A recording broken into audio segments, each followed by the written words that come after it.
दोस्तों जो रूट्स होती है ना प्लांट की, वो कैसी होती है ये आप लोगों को बताना है। आपको पता होगा दोस्तों, जो प्लांट्स की रूट होती है, जड़ होती है, वो कहां पर उसकी ग्रोथ किस साइड होती है।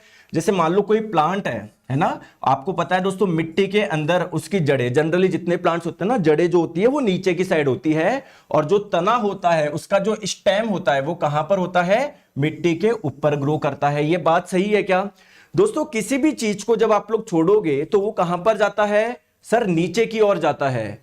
तो कहीं ना कहीं मैं बोल सकता हूं क्या कि जो सर ये जो रूट है, जड़ें है, ये भी ग्रेविटी की डायरेक्शन में ही जा रही है। तो दोस्तों ग्रेविटी के कारण जो प्लांट में मूवमेंट होता है, इसे आप लोग बोलते हैं जियोट्रॉपिक मूवमेंट। इसको क्या बोलते हैं? जियोट्रॉपिक मूवमेंट, यानी गुरुत्वानुवर्ती गति। तो दोस्तों जो जड़ें हैं ना, वो जिस डायरेक्शन में ग्रेविटी लेके जाती है उसी डायरेक्शन में जा रही है। इसका मतलब ये जो जड़ें हैं वो क्या है, पॉजिटिवली जियोट्रॉपिक है।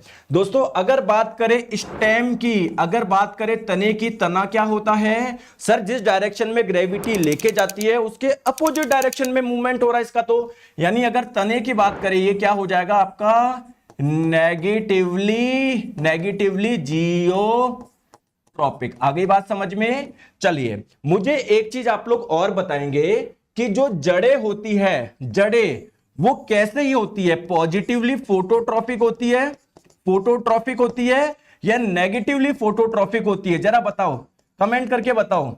देखो फोटोट्रॉपिक क्या होता है, फोटोन का मतलब होता है लाइट, यानी प्रकाश के कारण मूवमेंट।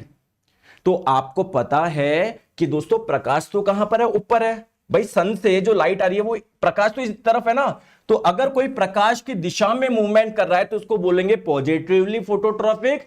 अगर कोई प्रकाश के अपोजिट डायरेक्शन में मूवमेंट कर रहा है तो उसको बोलोगे नेगेटिवली फोटोट्रॉपिक। तो दोस्तों प्रकाश तो इस दिशा में है, लेकिन ये जो रूट्स है वो नीचे की ओर आपकी मूव कर रही है, तो ये होगी नेगेटिवली फोटोट्रॉपिक। चीजें समझ में आई क्या?